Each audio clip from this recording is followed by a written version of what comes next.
channel eh. Pero pwede hingi muna ako ng opinions niyo. Daw. Siguro ikaw muna, Diba? Ano yung opinions mo? Kamusta yung day 1 and day 2? Ano yung mga pwedeng i-improve? Okay yun ah. Day 1 natin, sobrang rough. Para tayong nabigla. Alam mo yung kapag namulikat ka, hindi mo alam gagawin mo kagad. Ganun tayo eh. Pagdating pa lang, naramdaman ko kagad parang di tayo ready ngayon. Nung kahapon. Pagdating nyo, tapos sinalubong ko kayo, ano yung expect ko? Okay, sige, roll out. Start. Or man lang, okay yung okay yung pagdating na man, saan tayo matuwa? Okay yun eh. Kaso nga lang ini-expect ko yung iba parang gay, labas ko na. Pasok. Pero yun nga, medyo rough first day natin. Second day mas smooth. Kasi at least alam na natin yung mga gagawin. Next time, workflow, maayos. Tapos, ako din naman nabigla din ako, totoo lang, magiging honest din ako. Nabigla ako sa sobrang dami ng gagawin at all at once. Tapos ako, hindi ko ma-picturean kung paano gagawin ko. Kasi hindi naman kita pwedeng sundan buong araw. Kasi syempre, makakaabala ako. First day, sobrang rough. Second day, mas smooth. 100% more smooth.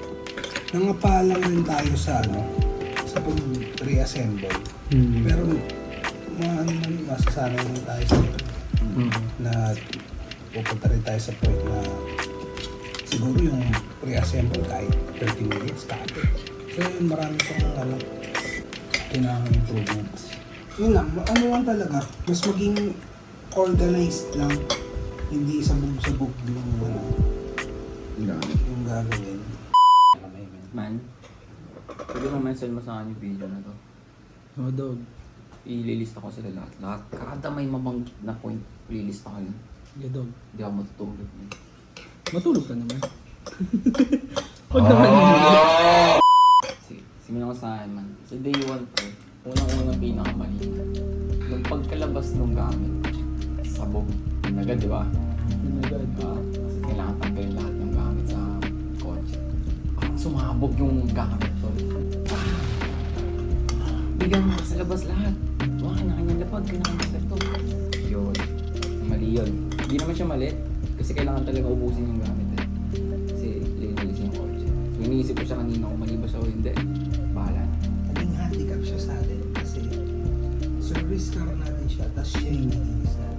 Kaya kailangan natin siya pagkakas. Pero kung client car yan, men, pwede yan kahit nandiyan yung ibang safe lang siya. Equipments lang ilalabas. Siguro next time, maano lang natin, mag-group natin, tama yun. Yung paglabas, kunwari, si Franco na sa sa panglinis ng pang steam ganyan. Yung pag-roll out natin. Basta yung kapag ganon may roles na walang gagalaw nung kay Franco, walang gagalaw nung kay Roy Jones. Yes. Basta kung ano yung na-assign, yun. Okay lang yung tumulong kung sinabi, man, pasabay na ako. Pero wag yung kukunin mo tapos hindi ka magsasabi. Tapos lalapag mo sa ibang pwesto. Maghahanap-hanap na yun. Maghahanap-hanap na yung nawalan. No? Or inform mo na lang yung kasama mo. Wasted money din tayo, wasted time din yan. So, Naghahanap tayo ng isang Takbi na, kanina nga, 30 minutes tayo naghahanap, andun lang pala. Ano nangyayari dyan doon, pag merong gamit na hindi nahanap, malilihis yung focus mo. Kasi tanga na, masayang oras ko dito, ganito na gawin ko. Hindi na natapos yung task.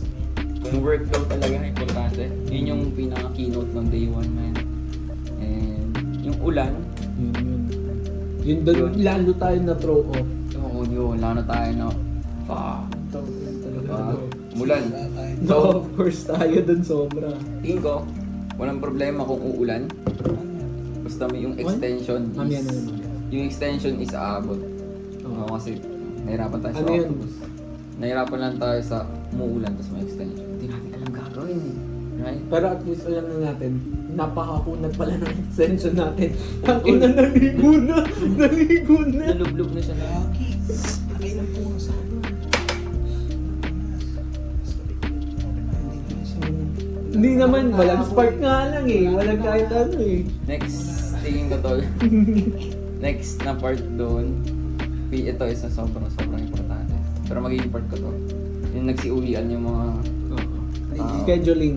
scheduling. So, Ano yun, Dog? Sa tingin ko, since first time tapos hindi naman client car, wala silang obligation na magstay. hindi kasi bayad eh. Oo, isa pa yun. Di bayad kaya wala silang pake. Sa Yun tingin naman ko, next time talaga, kapag Okay, clear magpapapunta tayo talaga, kailangan natin i-sure na clear schedule. Lalo na, di ba, plan natin, practice car muna ulit next time, na sana may bayad. No, totoo yun. Pero, sa tingin ko talaga, kailangan clear schedule kung sino gagawa. Kung yung tatulong sa inyo. Kasi sure ako kayong dalawa, nandito kayo nun. Kasi practice car na. Pero, sana yung mga pupunta, kung si Winman or kung sino, Clear skate talaga. clear schedule. Wala yung maagaw. Tapos balik ko. Ito sasabihin ko to sa camera. Para pag napanood ng kahit na sino. How you start your day is how you finish the day, man. So kung malilate tayo sa day, malilate tayo ng finish. So seryosohin yung pasok, seryosohin yung oras. Saka disrespect yun sa mga pumapasok na maaga. Kasi Totoo. same effort lang naman yun. Oo. Right? Saka hindi ako naniniwala na busy pero may time mag-cellphone, busy pero may time mag-social media. Kung ma-focus nyo yung one thing nyo, stay put lang sa time management. Kasi ako, kahit pa paano talaga, kahit pagod yan, 2 oras ng tulog mo, wala akong trabaho, man. Kasi wala mapapala eh. Wala. Right? So, yun. Bumalik lang ako sa simula kasi nakalimutan ko siya. So, yun, dapat ganun. Nakakalimutan nyo na siya sa normal nyo na dapat siyang ginagawa, di ba? Maaga, palagi kang early. So, yun, laking problem nun. Late start, late finish. Then, next, kahapon, buti, nasave tayo ni Team Man. Natin niya tayo. Hindi niya tapos yung Mochi, di ba? So, yun, malaking factor yun, nasave niya tayo dun. So, ngayon, makauwi na tayo. And every may client na hindi matatapos, makauwi pa rin. And then, second day, Medyo. maganda yung progress pero late start na naman eh. Late start, same problem nandun. Saka bitin din tayo sa tao din. So, Din sa tao. Pero yung galaw, kung napansin nyo kanina, galaw. Ganun na. Hindi na siya yung sobrang sabog. Yung gamit sabog lang. Sabog pa rin yung gamit. medyo talaga. Sobrang sabog ng gamit. So organization sa gamit, sobrang importante. Kailangan yung gamit. Guro dapat lahat tayo alam kung nasan yung gamit. Oo. Pero yung pacing natin kanina pala to, hindi natin kine-credit sarili natin eh. Sa 2 taong alam, tapos 1 taong walang kaalam-alam, no? Maganda pacing natin. Yes sir. Lalo na sa naiwan natin kahapon yung Montero, napakaganda ng progress. Kasi ang laki ng kotse ng Montero. Tapos 3 tao yung tapos pa din. So, credit din natin sarili natin doon. So kung isipin niyo yung buong time na ginawa natin siya is 9 ata kami sa Java. 8 or 9. 9 halos. Kasi inisip na natin kagad lunch eh. 5, 6, 7, 8, 9, 10, 11, 12, 13, 14, 15, 16, 17, 18, 19, 20, 21, 22, 23 hours na. So, kaya natin yung maputol ng at least 12 hours. Lalo na kung Kaya. Once na-organize yun natin. Kaya na yan, guys. Promise. Number 2, ay wake up nung day 1, lahat ng babaklasin, kailangan mapicturean. As in, picturean, magbaklas ng baklas. Kasi paano yun, tulad nun, nawala si Win. Hulaan yung isa pa na ikabit. Right? Picturean, lahat ng gamit. Kapag may nasira, mabibili. napaka-important nun kung client yun. Kung kailangan, yes man, hindi pwedeng ganun yung upuan. Yung Sana hindi nakakita sa vlog. Siyempre hindi natin binidyo, nahiya tayo. Pero nasabi na din dito. Ay, yung isang bolt doon na putol, na bali, kaya hindi na namin na bolt. Pero papa-welding namin yan. Yes. Hindi namin Machine papalit shop kasi. yan, machine shop. Ngayon, naisip ko din dog, since pinag-uusapan natin bibilihin. Kahapon din nahirapan tayo. Alam mo kung saan? Lalabas bibili. Prep time din. So next time, sana kung may client tayo kaagad. After ng practice car pa natin isa. Makapag ano tayo? Sa'yo. Ano tayo agad? Wala pang vacuum yun to. O kaya nga, isa pa yun. Hindi, sa bagay. Rain. Rain. Kung binaf natin, patay tayo dun. Hindi pa agad coach. Uy! Pero okay, oo nga. Good point yan na wala pa nga palang buffing. Hindi ko nga naisip yun. Yun pa. So, Kyle. pero cut down natin talaga. Kailangan talaga yung rules talaga yung pinaka-important daw eh. Rolls. Oo. Kasi, lalo na may trainee tayo kahapon, anong sa tingin mo daw, anong magiging role niya? Kasi ikaw yung parang naging mentor niya eh. Pwede mo ganun. Magiging role ng ng pinakamadali, ng pinakabago. Kasi yung pinakamadaling gagawin. Oo, tama. So tanungin ko kayo, kahit ilista lang natin, or naka-video naman, ano yung pinakamadaling gawin hanggang sa dulo? Extract. Yung extract talaga. Yan, extract. Saka yung mga newbie sa mga extract talaga. So pwede natin paggawa sa kanila. Unang gagalaw is yung mga marurunong magbaklas. Pakita ulit. Baklas lahat. Kung kasama yung carpet, baklas lahat. Tapos, ibato na sa kanila yung mga kunwari, may nabaklas sa isang upuan, extract ka na dyan. May nabaklas, extract. Kaya gagalaw dyan ka lang. Ganun talaga daw. Number 2, habang nag-extract siya at nagpupunas, yung carpet binabrush niya sa akin. Pangalawang tao. And Kasi, then, isa pa pala yun. number 1 na pinaka-importante, matuyo. Mga kinyetang pawis. Kailangan matuloy. Goal natin, at least mga 11 AM tuyo na sila. 10 AM tuyo na sila. Mabibilad pa sila. Kasi kung matuyo sila ng 2, wala na. 3, wala na. Extract, tapos brushing, and then dry. Yung pinakamadali. Habang ini-extract yun at brushing, doon na nagkatalo eh. Kasi hinihintay yung vacuum sa sa loob ng kotse, di ba? Hindi, pinakamadali dog, kung hindi malinis ka agad yung kotse, baklas lang ng baklas. Tapos simulan na kaagad yung pag-degreaser ng mga degrease, degrime, APC ng mga pinto, lahat yun muna dog. Iniisip na. Oo.